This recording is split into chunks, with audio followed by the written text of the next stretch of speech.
티베트의 지도자 달라이라마라는 분이 있는데, 이분이 이렇게 이 달라이라마의 육성이 담긴 그런 음악이 최근에 빌보드 차트에서 1위를 했습니다. 물론 뉴 에이지 부분이기는 하지만 잔잔한 연주를 배경으로 이제 이 달라이라마가 만트라를 암송하는 그런 명상 음악입니다.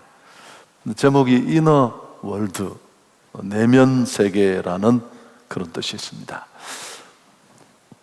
우리는 얼마나 내 마음에, 내 내면 세계에 주의를 기울이고 있는지 한번 돌아보면 좋겠습니다. 비단 이거는 특정한 또 어느 종교의 문제만은 아닌 것 같습니다. 세상이 복잡해질수록 더욱 우리는 우리 내면을 점검하고 또 성찰하는 그런 노력이 필요해 보입니다. 삶은 무엇이고 또 왜 살고, 도대체 오늘도 내가 이렇게 치열하게 살아가는 까닭과 이유는 무엇인지 질문해야 합니다. 그리고 자신을 돌아보며 성찰하고 점검하는 그런 시간이 꼭 필요합니다. 행복한지, 정말 가치 있는 삶을 살고 있는지, 이렇게 사는 게 과연 옳은 것인지, 이렇게 살다가 하나님 앞에 섰을 때 정말 후회하지 않는 삶을 살고 있는지. 근데 우리는 이런 질문들이나 자기 성찰이 귀찮아질 수 있습니다. 왜냐하면 우리 안에 이 생각 시스템이 작동을 거부합니다. 현대인들은 너무 삶에 짓눌리고 또 치열한 생존 경쟁 때문인지 모르겠습니다만은 깊이 생각하는 것을 싫어합니다. 하던 대로, 편한 대로 그렇게 모두가 하는 방식으로 살고 싶어 합니다. 하지만 생각하지 않고 살면 어떻게 될까요? 사는 대로 생각하게 됩니다. 문제가 생기고 사건이 터지면 그때 어쩔 수 없이 그 고민을 풀려고도 생각하게 되는 겁니다. 자기도 모르는 사이에 모든 것들이 일어난 문제 상황에 휘둘릴 수밖에 없습니다. 생각 없는 사람, 생각보다 절망적입니다. 우리가 정말 희망이 보이지 않고 함께하고 싶지 않은 사람에게 붙이는 이름 아닙니까?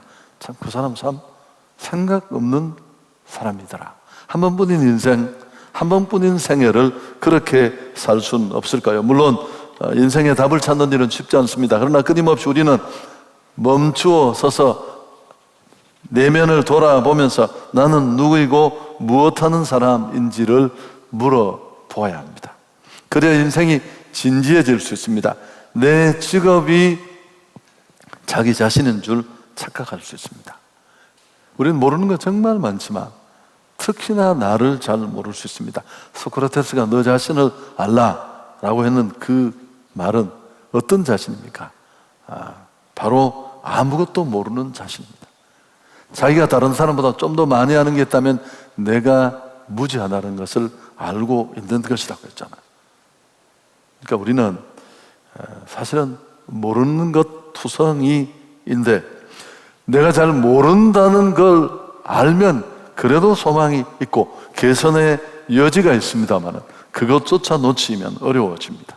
특히나 자기 자신에 대해서 내가 받은 지식이 나의 실체인 양 오해할 수 있습니다. 그저 의식주 문제가 해결되고 사람들이 주목하고 잘 사는 것 같이 여겨지면 그게 정말 잘 사는 것입니까? 부자가 잘 사는 사람이 아닌 것과 같은 이치입니다. 방법론의 문제보다 삶은 가치의 문제입니다. 삶의 이유나 목적이 늘 이렇게 헷갈리고 혼동되는 것은 정체성이 분명하지 않아서 그렇습니다. 여러분, 사람은 태어날 때부터 자신을 잃은 상태에서 왔습니다. 우리가 범죄하는 하고 죄성을 가지고 태어나고 원죄가 있어서 사람다움을 잃었습니다. 어떻게 사는 것이 사람다운 것입니까? 윤리적으로, 도덕적으로 죄짓지 않고 남에게 피해 입히지 않고 잘 살아가는 것, 그것만은 아닙니다. 정말 우리가 사람다운 사람으로 살아가려면 아무것도 잃지 않은 원래의 사람으로 돌아가야 합니다. 성경은 하나님이 처음 만드신 그 온전한 사람, 그 사람이 행복한 사람이라고 말합니다. 뭘 걸치고 더 많이 누리고 더 큰 차를 타고 그런 게 아니라, 그래서 성경은 행복에 대해서 굉장히 관심이 많아요. 오늘 그 얘기를 다 할 수는 없습니다만, 물론 우리가 생각하는 행복과 성경이 생각하는 행복은 좀 차원이 다를 수 있습니다. 그렇지만 우리는 범죄하고 타락해서 하나님이 원래 만드신 참 사람, 참 행복한 사람의 모습을 잃어버렸습니다. 그래서 잃어버린 자신을 되찾는 것, 이 과정이 삶이고, 또 그럴 때 비로소 우리는 행복할 수 있고, 왜 사는지, 어떻게 살아야 되는지도 알게 될 것입니다. 망각한 자신, 나를 잃어버린 자신의 실체를 놓치면 살아도 굉장히 무모하고 또 헛될 수밖에 없습니다. 정체성을 상실하는 게 그렇게 무섭습니다. 제가 이제 잠깐 읽었던 기사에서 오늘 아침에 다시 확인을 해보니까 6월 3일자 기사였습니다. 카라 보스라는 한 여성의 눈물겨운 뿌리 찾기가 신문에 실렸습니다. 36년 전에 괴산 어느 마을에서 버려졌습니다. 그래서 미국에 입양되었죠. 화려한 사람을 만나 결혼하고 그렇게 살던 이 여성이 딸아이를 낳고 나서 더 이상 안 되겠다, 내가 누구인지 알아야 되겠다. 그래서 백방으로 노력을 오래 했어요. 그러다가 어떻게 아버지를 찾습니다. 강남에 살고 있는 아버지를 찾아갔더니만 손을 흔들면서 안 만나겠다고. 그래서 친자 소송을 제기했어요. 법원이 유전자 감식을 허락했고 99.9% 친부라는 게 밝혀졌는데도 이제 12월에 최종 판결이 남아있다고 합니다만, 그래도 아버지가 못 만나겠다고 하면 그건 못 만나는 거예요. 그 뒤에 그 여성이 써놓은 글이 있습니다. 버릴 만한 이유가 있었겠지만 사람은 자기 뿌리를 모르면 견딜 수 없는 겁니다. 방황하고 이유를 알 수 없고. 여러분, 얼마나 많은 사람들이 도대체 나는 누구인지를 몰라요. 그럼 어디로 가는지도 당연히 모를 테고, 그 긴 짧지 않은 인생, 물론 한 번밖에 뿐인 인생 어떻게 살아야 될 것인가 하는 것도 잘 모릅니다.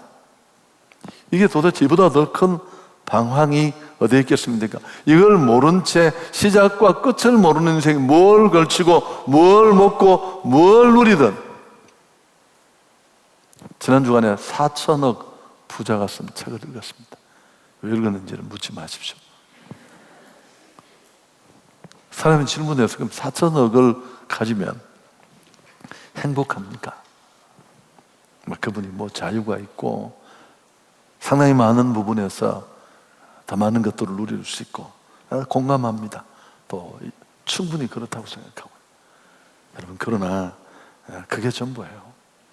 내가 어떤 존재인지, 또 내 마지막이 어떻게 될지, 무엇을 위해 살아야 될지 모르는 이 표류하는 인생이, 자기가 하는 그 항아리 입구 같은 그 얘기를 가지고 인생을 논하고 삶을 얘기한다는 게 의미가 없잖아요. 여러분, 사람은 원래 하나님이 만드신 그 원 사람의 모습을 회복할 때 삶이 안정도 오고 행복해질 수 있습니다. 근데 얼마나 많은 사람들이 이걸 모르는 채 그냥 왜 죽는지도 몰라요. 왜 사는지도 몰랐으니까. 한번 물어보십시오. 다 그렇게 살지 않았냐고. 너무 뻔한 답이 될지 모르지만 행복은 나를 창조하신 하나님을 만날 때 가능합니다.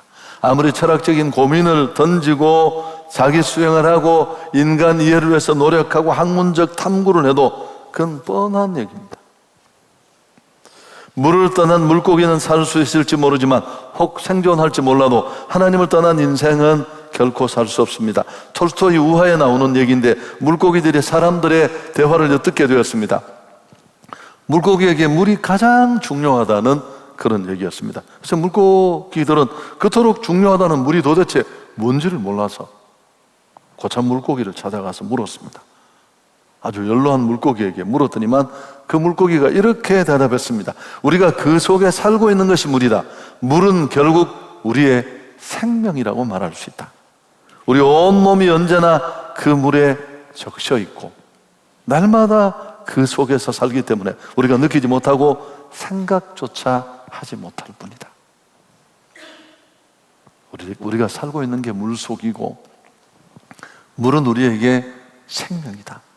우리 온몸이 물에 잠겨 있는데 그 속에 살기 때문에 우리가 느끼지도 못하고 생각지도 못한다. 여러분, 숲속에 들어가면 산이 보이지 않습니다. 바다에 표류하는 한복판에 떠있는 표류자가 바다를 모르듯 인간은 날마다 하나님이 주신 자연을 누리고 그분이 주시는 공기를 마시고 그 은혜로 살면서 잘 몰라요. 행복은 하나님 안에 있습니다. 비로소 방황을 멈추고 목적 있는 인생이 될 수 있습니다. 모든 물음표를 던지는 인생의 해답은 하나님이십니다. 그분이 우리를 만드셨습니다. 모든 만물이 그러듯이 목적 있는 존재로 그래서 하나님을 만날 때 진짜 나를 찾을 수 있습니다. 아멘은 도대체 언제, 제가 봐서는 이게 딱 아멘 할 자리인데 죄송합니다. 강요했어 제가. 누가복음 5장에 보면 베드로는 밤새 그렇게 손바닥 들여다보듯이 빤히하는 갈릴리 바다를 밤새 다니면서 그물질을 해냈습니다. 잔뼈가 거기서 굵었는데 한 마리도 못 잡고 지친 피곤만 어깨에 얹혀서 이제 새날을 맞는데 그 허망함에 빈배 예수님이 찾아오시고 깊은 곳에 그물을 던지라. 웬일입니까? 그물을 당기는데 그물 찢어지는 소리가 들리고 주변에 있는 동료들 불러서 2배 가득 찬 물고기를 얻었습니다. 그때 랍비가 아니라 그분이 주라는 걸 알았습니다. 아, 이분이 하나님이시구나. 그러고 나서 그 무릎 앞에 꿇어서 베드로가 토해낸 고백이 뭡니까? 나는 죄인입니다. 그래서 여러분, 하나님을 알면 나를 압니다. 그럼 하나님을 모르는 사람이 뭘 경험하고 어떤 깨달음을 가지고 얘기해도 그건 상당히 사실은 황당한 얘기고 단절된 얘기일 수밖에 없습니다. 그래서 진정한 행복은 하나님 만날 때 가능하고 하나님 없는 복은 복이 아닙니다. 그래서 하나님 손 안에 있으면 행복이고 행통입니다. 요셉이 그렇지 않습니까? 집에서 왕자 대접 받다가 형들에게 미움받고 노예로 팔려가서 충성을 다했는데 주인 집에서 배신당하고 영창에 집어넣어서 그 고통 속에 수십 년을 짓밟혔습니다. 여러분, 사람이 어떻게 이 운명과 인생이 기구하면 그럴 수 있을까 싶습니다. 그런데 제가 이 얘기 너무 많이 해서 여러분 또 화나실지 모르겠어요. 저는 청정기에 처음 은혜를 받고 읽으면서 근데 그게 창세기 39장에 나오는 얘기예요. 13년 동안 철저히 다 무너집니다. 전혀 개선도 없고.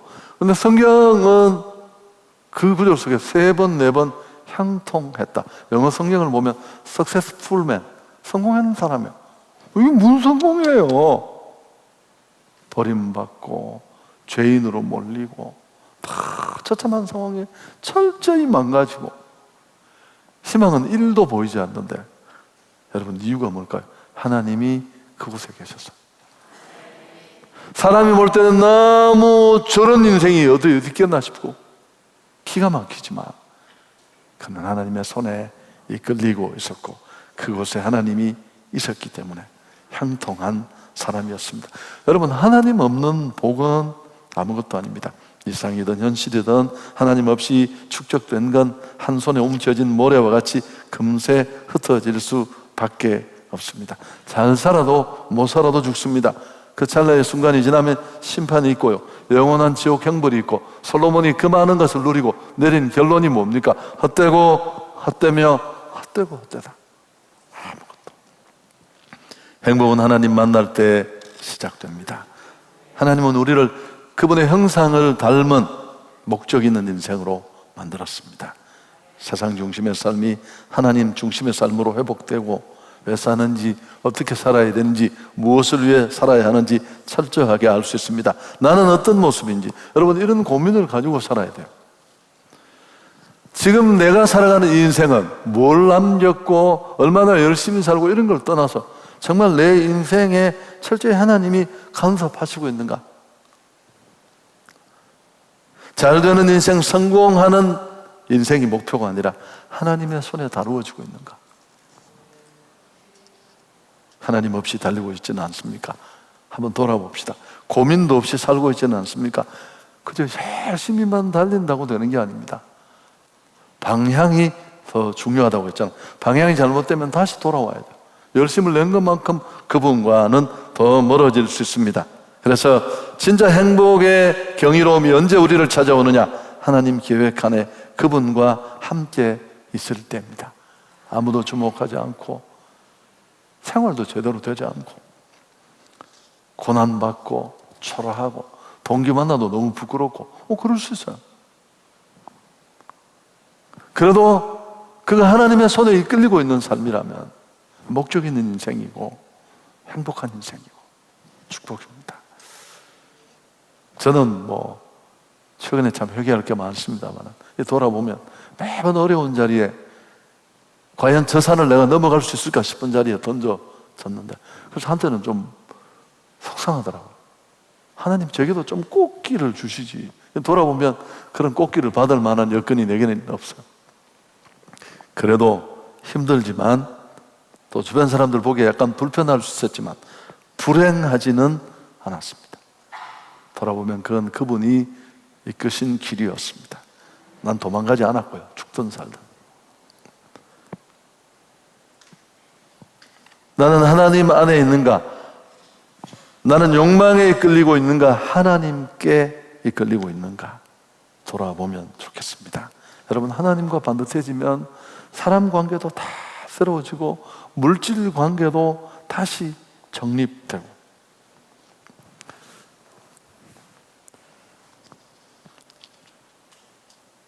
오늘 이 시편 우리가 말씀을 읽었는데, 이 시편 말씀에 보면 5절을 한번 보십시오. 내가 옛날을 기억하고 주의 모든 행하신 것을 읊조리며 주의 손이 행하는 일을 생각했습니다. 이 시인은 이 앞에 쭉 읽어보면, 제가 시간 때문에 끊어서 5절 6절만 읽었습니다만은, 지금 시인은 하나님의 징계를 받는 중입니다.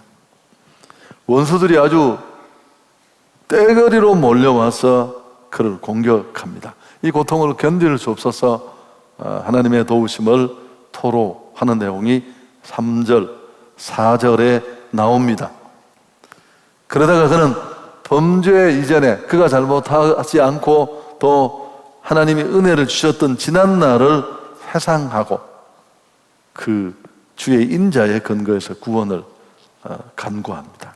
특히 오늘 읽었던 이 5절이 핵심 구절인데, 꼭 같은 의미를 약간 표현을 달리하면서 강조하는 그런 동의대꾸법이라는 법이 쓰여졌습니다. 옛날을 기억하고 주의 행하신 일들을 묵상하고 주의 손의 행사를 생각했다. 특히 기억하고 묵상하고 생각했다. 우리 번역과는 약간 차이가 있는 내용도 있습니다만은, 여러분 좀 점층적인 그런 표현인데, 먼저 하나씩 조금만 제가 설명을 해보면, 내가 기억했다라는 이 말은 과거에 주께서 행하신 은혜를 회상하는 것을 말합니다. 그리고 묵상이라는 이 두 번째 표현은 단지 지난 일을 기억하고 회상하는 데서 끝나는 것이 아니라, 그것이 지금 현재 내 삶에 어떤 의미를 미치고 있는지를 깊이 생각해 보는 것을 말합니다. 마지막으로 이 생각한다는 단어는 좀 다른데요. 이 아소의 아으라는 단어는 묵상하다, 숙고하다, 성찰하다 이런 뜻도 있지만 사실은 추가적으로 어떤 의미를 가지고 있느냐 하면 이야기하다, 큰 소리치다, 큰 소리로 말하다. 자신이 묵상하고 숙고하고 성찰하면서 깨달은 말을 그냥 내 안에 깨닫고 머물러 두는 것이 아니라 선언하고 선포하고 드러내는 것까지를 포함합니다. 여러분, 이 부분이 너무너무 중요해요. 사람은 어려우면 내가 잘해서 그런 것이든 잘못해서 그런 것이든 이해할 수 없는 상황의 어려움이든 만나면 문제를 집중하기 쉬워요. 그것도 좋은 생각이죠. 어떻게든지 이 위기를 벗어나고 이 어려움을 벗어나고 싶어서 그렇겠지만, 근데 여러분, 우리가 너무 절망 속에서, 고통 속에서 고통만 묵상하면 아파트 꼭대기로 올라갈 수 있어요. 오늘 시인이 보여준 이 방법은 우리에게 굉장히 많은 힌트를 제공합니다. 원수의 핍박으로 인해 깊은 절망에 빠진 시인은 자신의 처지와 형편, 공격당한 이 상황에 몰입하는 데서 벗어나서 그의 시선을 어디로 돌립니까? 여호와의 행하신 일로 그의 눈을 돌리고 있습니다. 대부분 이런 일이 언제 일어나느냐 하면 6절의 그 내용, 주를 향하여 손을 펴고 내 영혼이 마른 땅같이 주를 사모합니다. 시인이 기도하잖아요. 이 절망을 끌어안고. 기도 속에 이런 변화가 일어납니다. 기도해 보면 하나님은 문제를 해결해 주실 때도 있지만 그건 10번에 한두 번이에요. 문제를 바라보는 시각을 다르게 합니다.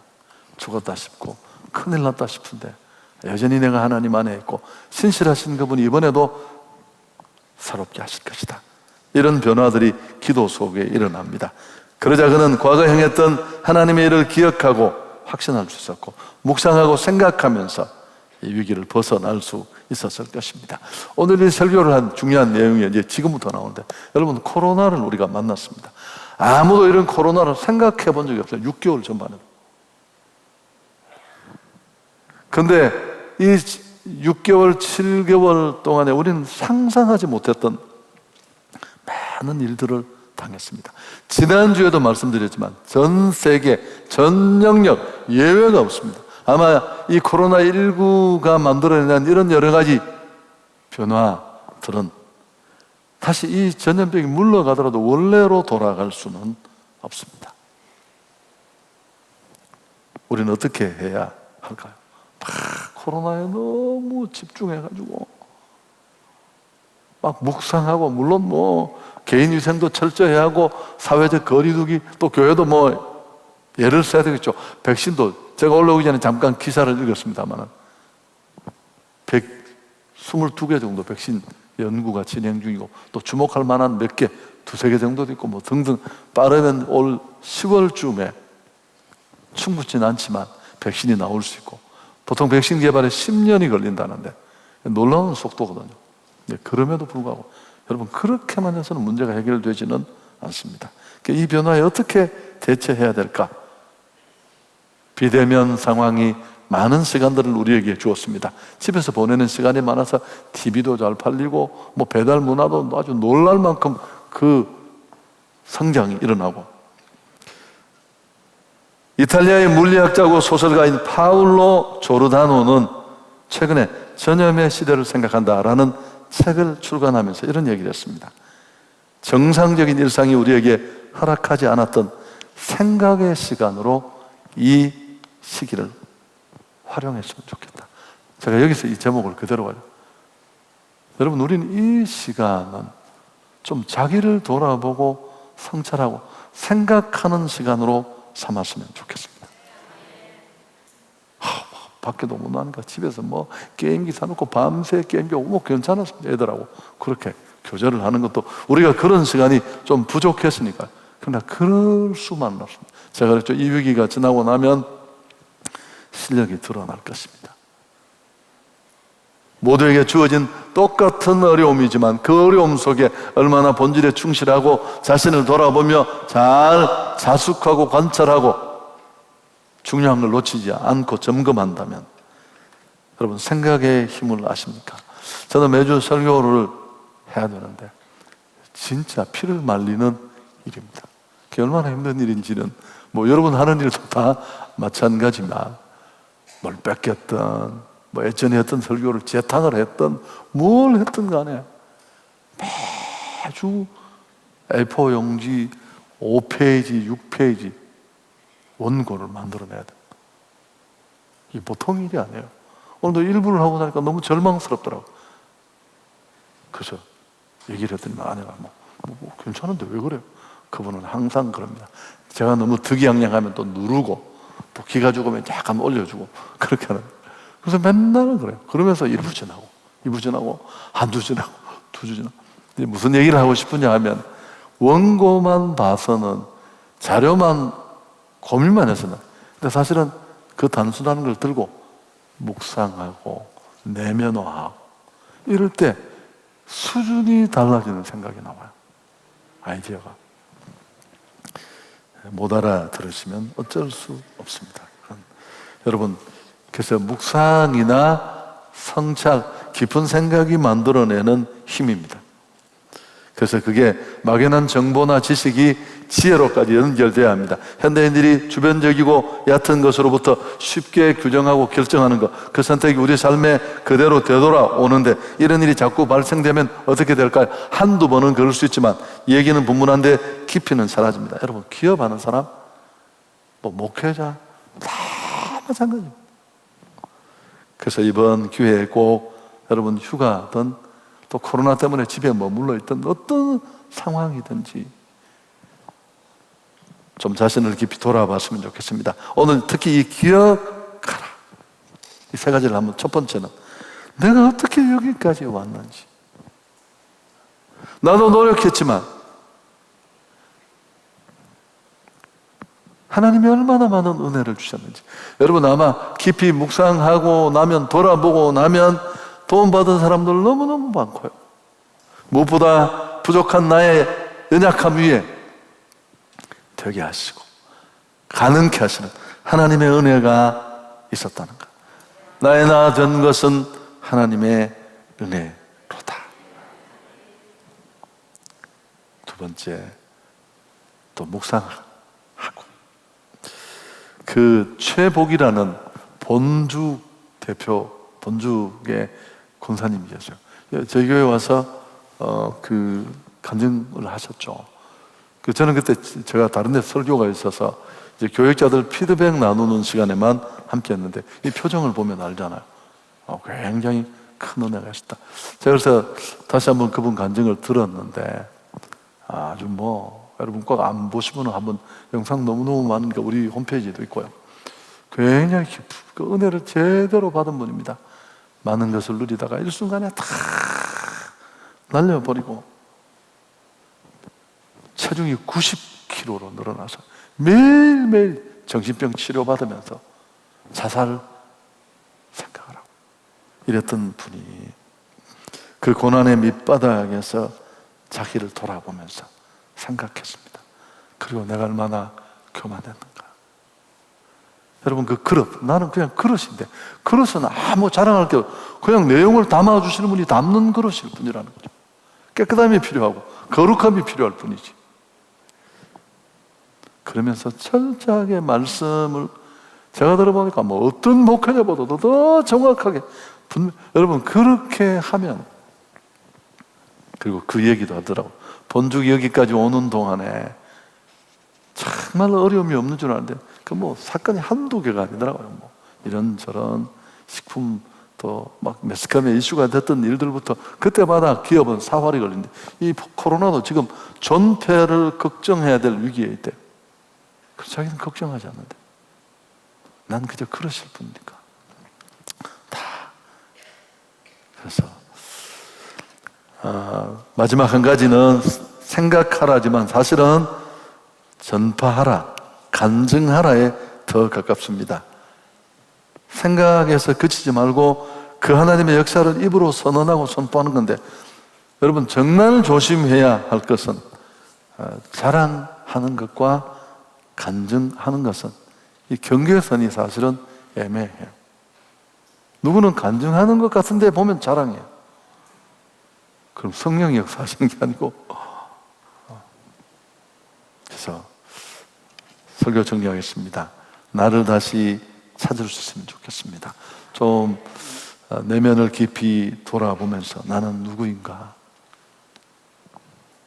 나는 잘 살고 있는가? 이렇게 사는 게 맞는 것인가? 내가 받은 복을 이렇게 쓰는 게 과연 적절한 것인가? 그럼 어떻게 살아야 하는가? 무엇을 위해 살아야 하는가? 그분 앞에 섰을 때도 이런 삶의 방식 후회하지 않을 수 있는가? 여러분, 생각 없는 사람하고 아무것도 하고 싶지 않잖아요. 생각 없는 사람과 뭘 하고 싶겠습니까?